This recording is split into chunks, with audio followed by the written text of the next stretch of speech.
Tonight, we are breaking down Governor Kevin Stitt's executive order ending remote work for state employees. According to the order, Stitt called for all full-time employees to be back in the office by the beginning of this month.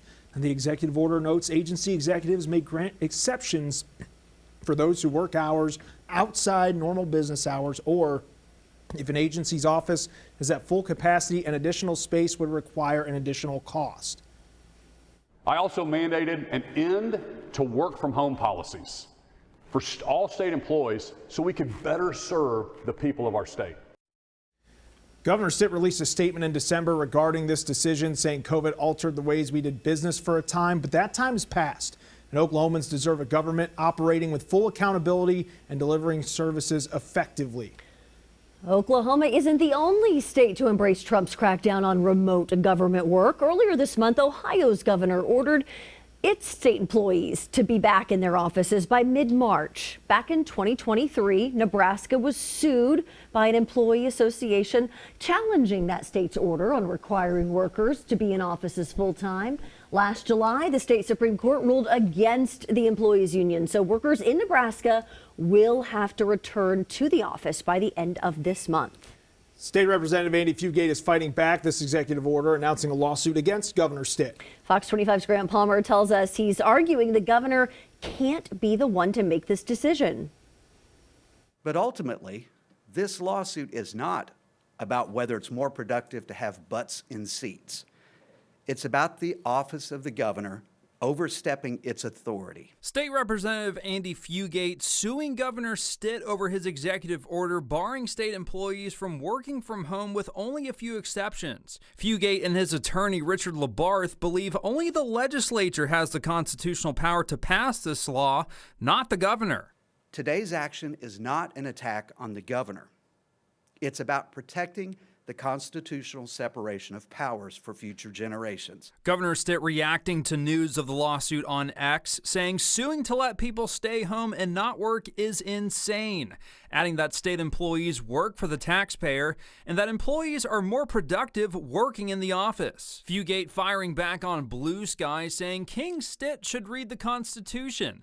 If this is a good policy, the legislature can enact it, but he can't. Fugate and Labarth also argue this move won't save taxpayers money. Senator Pugh that pointed this out, this is going to necessitate office expansions, facility updates, perhaps leasing new offices and so forth. So in a very real way, the onset of remote work has been a big cost saver for Oklahoma taxpayers.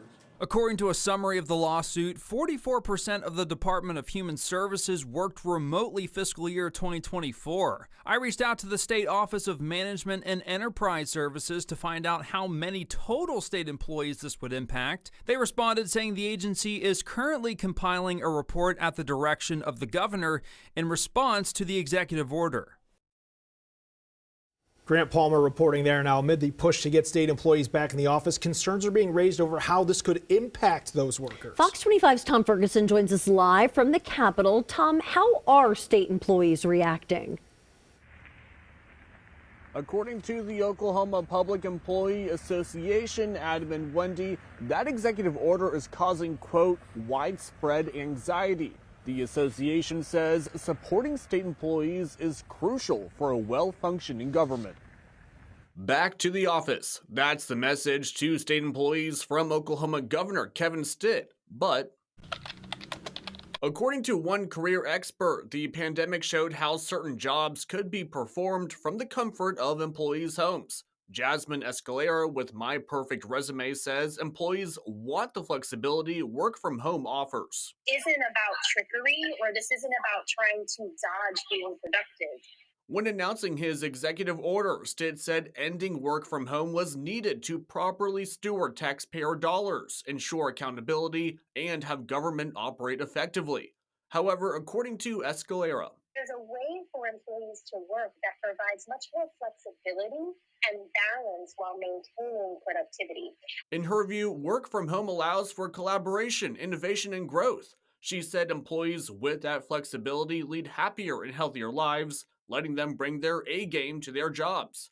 Plus, Escalera said, it opens doors to more employees. Work from home really is allowing for the workforce is for caregivers and individuals with disabilities to now have the capability to have potential positions that they maybe weren't able to have before. The Public Employee Association says no return to office work was even mentioned when some employees got hired. According to the organization, quote, OPEA has been inundated with calls from concerned state employees, particularly those who accepted state employment based on the understanding they could work remotely.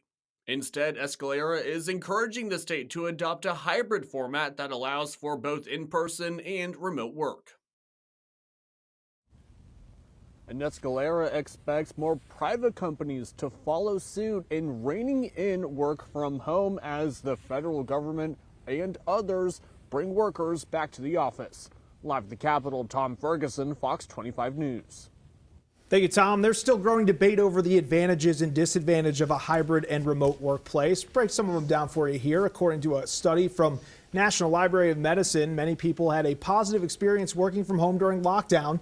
The study found remote work good for work-life balance, work efficiency, and greater work control, while the main disadvantages found are home office constraints, work uncertainties, and inadequate tools. According to Indeed, working from home can increase isolation, home office costs, and feeling disconnected from work peers. And that was your big story breakdown tonight. You can learn more about the governor's order ending remote work and the lawsuit against him on OKCFox.com. Plus, if you want to watch all of our previous big story breakdowns and other coverage, you can head to our YouTube page, just scan the QR code on your screen or search OKC Fox.